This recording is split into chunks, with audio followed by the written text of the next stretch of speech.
38-এর answer করছি, 35 তো পেয়ে যাবো। আরে মামা 35-এ পাস না, 40-এ পাস। তুই তো গেছিস বেটা, তুই একদম শেষ।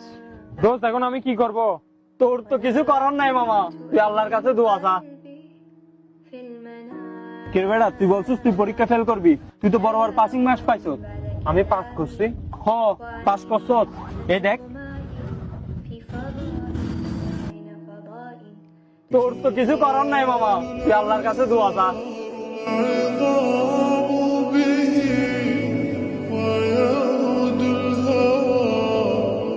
আজকালকার পোলারা কি লেখে এগুলা?